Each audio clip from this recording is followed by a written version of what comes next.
पुरुषं पुराणं नमामि सर्वज्ञमपारभावं नमामि रुद्रं प्रभुम् अक्षयं तं नमामि शर्वं शीर्षा नमामि देवं परमव्ययं तु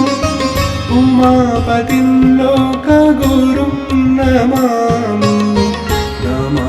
दारिद्र्यविदारणं तं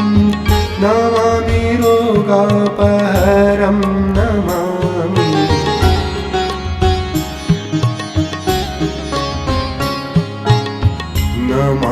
कल्याणमचिन्त्यरूपं नमामि विश्वोद्भवबीजरूपम्